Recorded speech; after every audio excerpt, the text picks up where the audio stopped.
और क्या हाल चाल है लॉकडाउन में? लॉकडाउन के चलते आप लोगों की कक्षाएं बहुत बाधित हो रही हैं। ऐसे में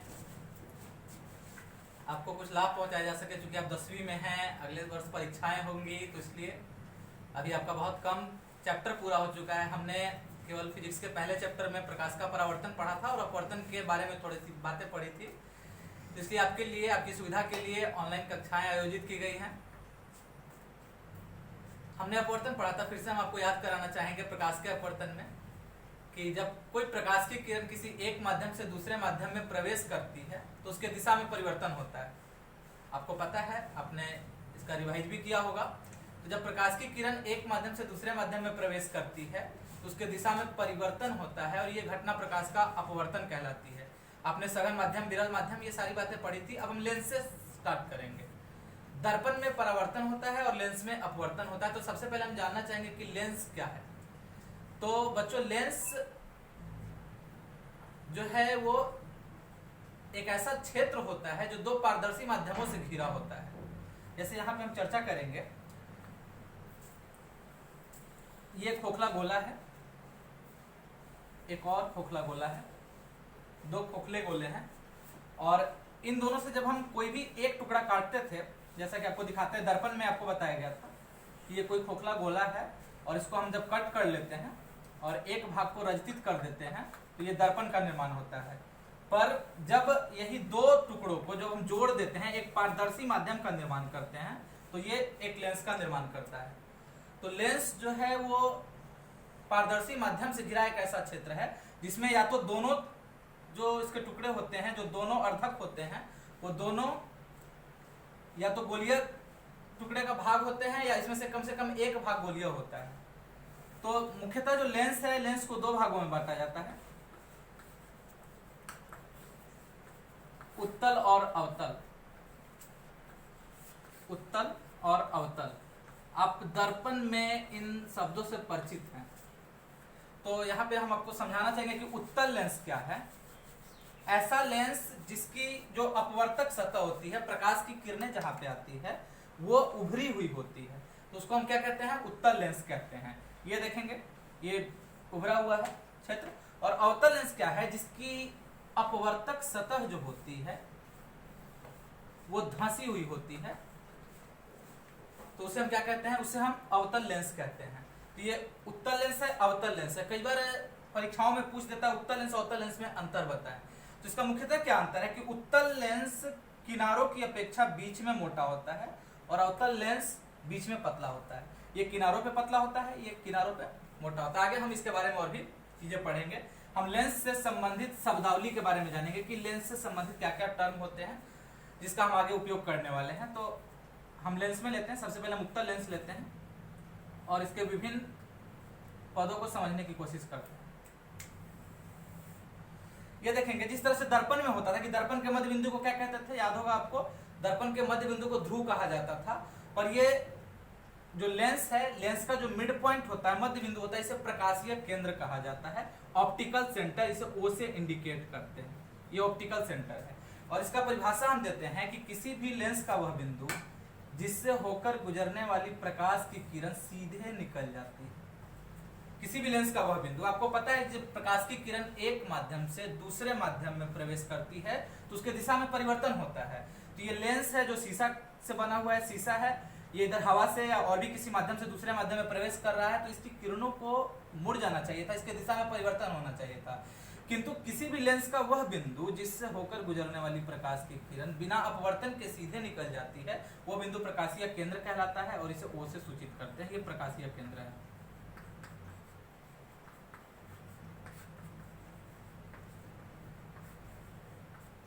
ये प्रकाशीय केंद्र है लेंस का। अब इसमें आपको ये देख लेंगे, आप अवतल लेंस में देख लेंगे प्रकाशीय केंद्र।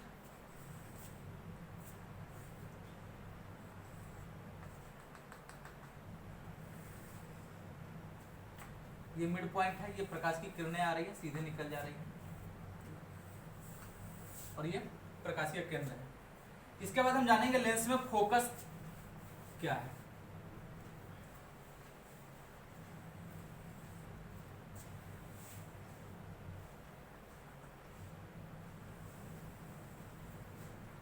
एक चीज और है कि प्रकाशीय केंद्र से होकर जो एक रेखा गुजरती है, सीधी रेखा गुजरती है, उसे मुख्य अक्ष कहते हैं। दर्पण में भी आपको विदित होगा कि उसको मुख्य अक्ष कहा जाता है। इसको एक्स डैश से इंडिकेट कर सकते हैं, ये O है, ऑप्टिकल सेंटर प्रकाशीय केंद्र है। तो अब हमको फोकस को जानना है कि फोकस क्या होता है। तो दर्पण में जैसा कि आपने पढ़ा था फोकस किसे कहते हैं, कि दर्पण के अनुसार मैं पहले इसकी परिभाषा बताता हूँ कि किसी गोलीय दर्पण में मुख्य अक्ष की समानांतर किरणें परावर्तन के बाद जिस बिंदु से होकर गुजरती है उसे उस दर्पण का मुख्य फोकस कहा जाता है। किंतु यहाँ पे लेंस पढ़ रहे हैं हम, तो हम लेंस के अकॉर्डिंग, लेंस के अनुसार उसकी परिभाषा चेंज होती है। क्या है लेंस में मुख्य फोकस, कि किसी लेंस में मुख्य अक्ष की समानांतर किरण अपवर्तन के बाद, यहाँ पे परावर्तन नहीं होता है, अपवर्तन के बाद, ये देखिए एक उत्तल लेंस है और यहाँ उत्तल लेंस में हमने एक सीधी किरण ली है जो मुख्य अक्ष के समानांतर है। तो जैसे ये इस माध्यम से जब गुजरेगी तो एक स्पेशल बिंदु से ही होकर गुजरेगी जिसे मुख्य फोकस कहा जाता है, लेंस का उसके मुख्य फोकस कहा जाता है। किसी गोलीय लेंस में या किसी लेंस में मुख्य अक्ष की समानांतर किरणें अपवर्तन के बाद जिस बिंदु से होकर गुजरती है या गुजरती हुई प्रतीत होती है उस बिंदु को लेंस का मुख्य फोकस कहा जाता है। इसे F से इंडिकेट करते हैं, ध्यान देंगे यहाँ। ये लेंस है, मुख्य अक्ष की समानांतर किरणें हैं जो अपवर्तन के बाद ये जा रही है, मुख्य फोकस से होकर जा रही है और ये मुख्य फोकस है। ये आप अवतल लेंस में हम बात करते हैं। अवतल लेंस जो बीच में धंसा हुआ होता है, ये इसका प्रकाशीय केंद्र है O और ये इसका मुख्य अक्ष है x डैश। तो फिर से डिफिनेशन पढ़ेंगे। दर्पण में क्या परिभाषा देते थे हम मुख्य फोकस का, कि किसी गोलीय दर्पण में मुख्य अक्ष की समानांतर किरणें परावर्तन के बाद जिस बिंदु से गुजरती है या गुजरती हुई प्रतीत होती है उस बिंदु को दर्पण का मुख्य फोकस कहा जाता है। लेंस में क्या देंगे कि किसी लेंस में मुख्य अक्ष की समानांतर किरणें अपवर्तन के बाद जिस बिंदु से होकर गुजरती है या गुजरती हुई प्रतीत होती है उस बिंदु को उस लेंस का मुख्य फोकस कहा जाता है। तो यहाँ पे जो प्रकाश की किरणें जा रही है, ये देखिए यहाँ पे ये प्रकाश की किरण आ रही है और ये प्रकाश की किरण यहाँ आएगी, ठीक है, और ये ऐसे निकल गई और ये यहाँ पे आती हुई प्रतीत हो रही है, ये मुख्य फोकस है। ये देखेंगे ये प्रकाश की किरण है, ये आ रही है और ये ऐसे निकल जाएगी, ऐसा प्रतीत होगा कि ये इस बिंदु से आ रही है, तो ये इसका मुख्य फोकस है। तो हमने मुख्य फोकस को समझ लिया। फिर से एक बार डिफिनेशन आपको याद कराना चाहेंगे कि किसी लेंस में मुख्य अक्ष की समानांतर किरणें अपवर्तन के बाद जिस बिंदु से होकर गुजरती है, उत्तल लेंस में आप देखेंगे गुजर रही है, या जिस बिंदु से होकर गुजरती हुई प्रतीत होती है, जिस बिंदु से होकर गुजरती हुई प्रतीत होती है उस बिंदु को उस लेंस का मुख्य फोकस कहा जाता है। ये प्रकाशीय केंद्र है। इसमें एक और बिंदु होता है जो फोकस से डबल दूरी पर होता है, जैसा दर्पण में वक्रता केंद्र होता था, आपने पढ़ा होगा स्मॉल f बराबर r/2, यानी दर्पण का जो फोकस होता है उसके दुगनी दूरी पे वक्रता केंद्र होता था। तो यहाँ वक्रता केंद्र नहीं होता है, यहाँ पे क्या होता है कि 2f होता है, इसको दूनी फोकस दूरी कहा जाता है, इसको 2f से इंडिकेट किया जाता है। f से ये दूनी दूरी पे होता है, यहाँ पे ये f है तो इससे दूनी दूरी पे 2f होगा। एक और चीज यहाँ पे बताना चाहेंगे कि जो लेंस है, लेंस में दो फोकस होते हैं। दर्पण में क्या होता था कि दर्पण का एक सतह की ओर से प्रकाश की किरणें आती थी, दूसरे तरफ चांदी से उसको रजतित या चांदी का कलई किया जाता था। पर लेंस में प्रकाश की किरणें इधर से भी आ सकती है। यहाँ पे देखेंगे आप फिगर में, ये प्रकाश की कोई किरण इधर से आ रही, तो इसके लिए इस साइड भी एक फोकस होगा, ये फोकस हो गया। इसको F1 F2 आप इंडिकेट कर सकते हैं, इसको F1 कर सकते हैं, इसको F2 कर सकते हैं। तो लेंस में क्या होता है कि दोनों तरफ से प्रकाश की किरणें आती है, तो इसमें दो मुख्य फोकस होते हैं, दो मुख्य फोकस होते हैं। फोकस क्लियर हो गया? अब आगे बढ़ते हैं। अब है कि अलग अलग तरह की किरणें जो आती हैं, जो लेंस से होके आपतित होती हैं लेंस पे, अपवर्तन के बाद कैसे जाती हैं, तो इसके लिए आपको बताना चाहेंगे। हम यहाँ पे लेंस ले लेते हैं कुछ और तीन तरह की किरणों पे बात करते हैं। ये एक उत्तल लेंस है और ये अवतल लेंस है।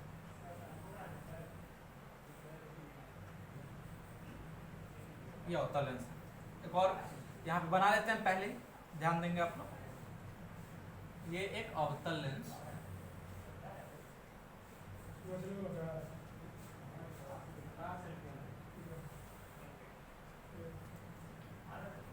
ये x डैश है। आपको पता है यहाँ पे क्या है, फोकस है, ये यहाँ पे प्रकाशीय केंद्र है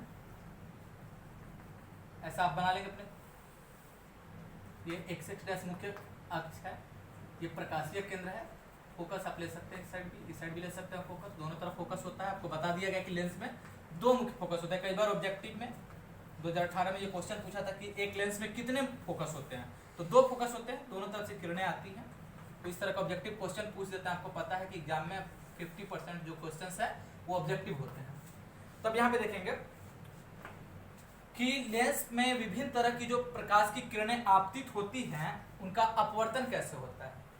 तो पहली बात है, किसी भी लेंस में जो मुख्य अक्ष की समानांतर किरणें जो होती हैं वो अपवर्तन के बाद फोकस से होकर जाती है या जाती हुई प्रतीत होती है। किसी लेंस में मुख्य अक्ष की समानांतर किरणें अपवर्तन के बाद फोकस से होकर जाती है। यहाँ पे आप देख रहे हैं फोकस से होकर जा रही है। ये किरण देखिए, एक नीचे से किरण आपतित हो रही है और ये भी अपवर्तन के बाद ये फोकस से होकर जा रही है। दूसरी किरण जो है देखेंगे, यहाँ पे एक किरण आ रही है और ये मुख्य अक्ष की समानांतर किरण है और ये यहाँ से ऐसे निकल जाएगी, किंतु ऐसा लगेगा देखने में कि फोकस से आती हुई प्रतीत होती है। तो क्या बताया कि किसी भी लेंस में जो प्रकाश की किरणें जो मुख्य अक्ष की समानांतर होती है वो अपवर्तन के बाद मुख्य फोकस से होकर गुजरती है, गुजरती हुई प्रतीत होती है। यहाँ पे एक और किरण देख लेंगे, इस तरफ से ये ऐसे जाएगी और देखने में ऐसा प्रतीत होगा। ये डॉटेड लाइन आपको बताया गया था कि जो टूटी हुई रेखाएं होती हैं, जब हम प्रकाश पढ़ रहे होते हैं तो जो टूटी हुई रेखाएं होती है वो कल्पना है, वो ऐसा प्रतीत होता है, वो वास्तव में ऐसा होता नहीं पर प्रतीत होता है। तो ये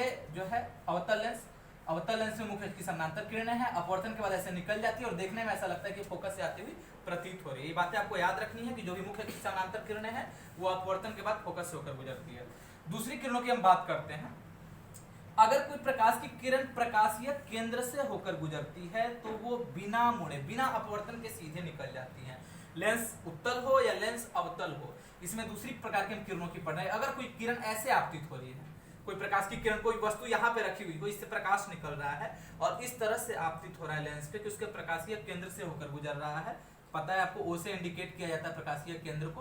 तो ये बिना मुड़े, बिना अपवर्तन के सीधे निकल जाती है। तो हमने दो चीजें पढ़ी, किसी भी लेंस में मुख्य अक्ष के समानांतर किरणें अपवर्तन के बाद फोकस से होकर गुजरती है और किसी भी लेंस में प्रकाशीय केंद्र से होकर गुजरने वाली किरणें बिना अपवर्तन के सीधे बाहर निकल जाती है। अब हम बात करते हैं एक तीसरी तरह की किरणों की, कि अगर वैसी किरणें होंगी तो क्या होगा। ये देखेंगे उत्तल लेंस लिया हमने और उत्तल लेंस में पता है आपको ये मुख्य अक्ष है एक्स एक्स डैश, ये इसका फोकस है और ये फोकस है इसका, ये प्रकाशीय केंद्र है यहाँ पे। अगर ऐसा हो कि कोई किरण ऐसे आपतित हो रही है, जो फोकस से होके आपतित हो रही है, जो फोकस से होकर आपतित हो रही है, तो ऐसी किरणें जो किसी लेंस में मुख्य फोकस से होती हुई आपतित होती है, वे किरणें अपवर्तन के बाद मुख्य अक्ष के समानांतर हो जाती है। ऐसी किरणें जो फोकस से होते हुए आपतित होती है वो अपवर्तन के बाद मुख्य अक्ष के समानांतर हो जाती है। यहाँ हम अवतल लेंस में देखेंगे, अवतल लेंस में देखेंगे, ये देखिए अवतल लेंस है और पता है ये आपको,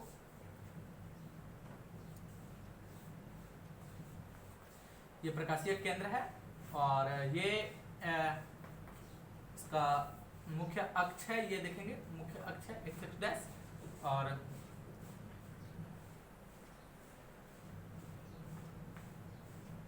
ये देखेंगे इसका फोकस इस तरफ, हम सामान्यतः इस तरफ यूज करते हैं, F1 F2 इंडिकेट कर सकते हैं। कोई किरण ऐसे थी जो मतलब फोकस से होकर गुजरने वाली थी, ऐसे थी कोई किरण जो फोकस से होकर गुजरती, यानी वो आपतित हो रही थी, फोकस के सीधे में आपतित हो रही थी, तो वो किरण अपवर्तन के बाद ये मुख्य अक्ष के समानांतर हो जाएगी, सीधे निकल जाएगी, मुख्य अक्ष के समानांतर हो जाएगी। तो हमने तीन चीजें पढ़ी। पहली, किसी लेंस में मुख्य अक्ष की समानांतर किरणें अपवर्तन के बाद फोकस से होकर जाती है। दूसरी किरणें, ऐसी किरणें जो लेंस के प्रकाशीय केंद्र से होकर आपतित होती है, देखेंगे यहाँ पे, वो अपवर्तन के बाद सीधे निकल जाती है, बिना अपवर्तन के निकल जाती है, उनमें कोई बदलाव नहीं होता, उनके दिशा में परिवर्तन नहीं होता है। तीसरी किरणों पे हम बात कर रहे हैं कि ऐसी किरणें जो मुख्य फोकस से होकर आपतित होती है, वे अपवर्तन के बाद जो है वो मुख्य अक्ष के समानांतर हो जाती है। समझ रहे हैं आप इन सारी बातों को? आगे बढ़ते हैं।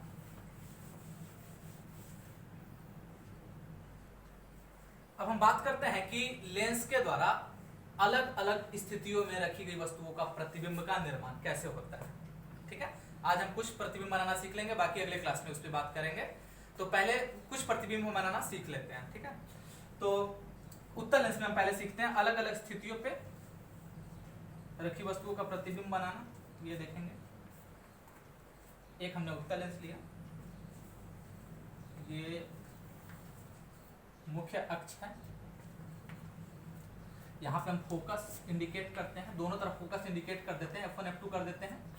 और यहाँ पे आपको पता है फोकस के दुगनी दूरी पे 2F2 होता है, यहाँ पे ये देखेंगे 2F1, यहाँ पे 2F2 है। अब सबसे पहले हम बात करते हैं ये U से आपको पता होगा U क्या होता है, U वस्तु दूरी होती है, वस्तु को कहाँ रखा गया है। V क्या होता था, या यहाँ हम लिख सकते हैं वस्तु दूरी, वस्तु की स्थिति क्या है, वस्तु की स्थिति क्या है, प्रतिबिंब की स्थिति क्या है। आपने दर्पण में चार्ट तैयार किया होगा, प्रतिबिंब कहाँ पे बनेगा, उसकी प्रकृति क्या होगी और उसका आकार क्या होगा, इन सारी बातों की हमने चर्चा की थी। तो आपको पता है कि प्रकाश जब हम पढ़ रहे होते हैं तो प्रकाश में अनंत, सबसे पहले हम वस्तु को अनंत पे रखते हैं, और आपको पता है प्रकाश में सूर्य को अनंत माना जाता है। तो जो सूर्य की किरणें आ रही हैं वो मुख्य अक्ष के समानांतर मानी जाती हैं। ऐसे समानांतर किरण है, ये है समानांतर किरणें आ रही है, सूर्य की किरणें समानांतर बोली जाती हैं। तो ये जब आपने पढ़ा होगा, पहले चैप्टर में पढ़ा था समानांतर किरण पुंज, सूर्य से आ रही प्रकाश की किरणों को समानांतर किरण पुंज कहा जाता है। तो ये लेंस है और ये समानांतर किरणें आ रही हैं, और यहाँ पे ये इसका प्रतिबिंब, आपको पता है कि जब कोई भी प्रकाश की किरण मुख्य अक्ष के समानांतर होती है तो लेंस से अपवर्तन के बाद वो फोकस पे होती है। तो सूर्य का आकार आपको पता है बहुत बड़ा है, और यहाँ पे ये देखिए उसका बिंदुवत प्रतिबिंब बहुत छोटा प्रतिबिंब प्राप्त हो रहा है। तो वस्तु कहाँ पे थी, अनंत पे थी, वस्तु अनंत पे थी, सूर्य अनंत पे है, फिजिक्स में हम प्रकाश में पढ़ते हैं सूर्य अनंत पे है। प्रतिबिंब इसका कहाँ पे बन रहा है, फोकस पे बन रहा है। कहाँ पे बन रहा है प्रतिबिंब, फोकस पे बन रहा है, यहाँ पे देखेंगे फोकस पे। और ये प्रकृति इसकी वास्तविक है कि काल्पनिक है। तो जब हम वास्तविक प्रतिबिंब और काल्पनिक प्रतिबिंब पे बात करते हैं तो आपको पता है कि वास्तविक प्रतिबिंब, ये देखेंगे ये ठोस रेखाओं से निर्मित होती है, और काल्पनिक प्रतिबिंब यहाँ पे मिलती हुई प्रतीत होती है, ब्रोकन लाइन से दिखाते हैं, टूटी हुई रेखाओं से दिखाते हैं। तो यहाँ पे आपको दिख रहा है ये प्रतिबिंब कैसा है, वास्तविक है। और आपको पता होगा वास्तविक प्रतिबिंब कैसा होता है, उल्टा होता है। तो यहाँ पे हम लिख सकते हैं वास्तविक और उल्टा। जहां तक रही आकार की बात, यहाँ पे देखेंगे आकार, तो सूर्य का आकार बहुत बड़ा होता है, और यहाँ पे जो प्रतिबिंब बना है सूर्य का वो बिंदुवत बना है, बिल्कुल छोटा, जिसको हम कह सकते हैं कि बहुत छोटा। कैसा प्रतिबिंब बन रहा है, बहुत छोटा, बहुत छोटा, ठीक है। तो ये हो गया वस्तु का प्रतिबिंब। तो आज के लिए हम इस क्लास को बस यहीं पे समाप्त करेंगे, और इस पूरे वीडियो को निर्मित करने के लिए बहुत बहुत धन्यवाद करेंगे रवि जी का, जो हमारे सहयोगी है और पूरे वीडियो को तैयार करने में उन्होंने मदद की है। आगे अगर आप इससे लाभान्वित होते हैं तो आगे भी हम विभिन्न चैप्टरों का, अभी तो लॉकडाउन बढ़ रहा है लगातार, देश में कोरोना के केसेस भी बढ़ रहे हैं, आप लोग भी घर में रहें, सुरक्षित रहें, अध्ययन जारी रखें, क्योंकि आगे तो परीक्षाएं होंगी और इसका समय का उपयोग करना है। और बहुत बहुत धन्यवाद।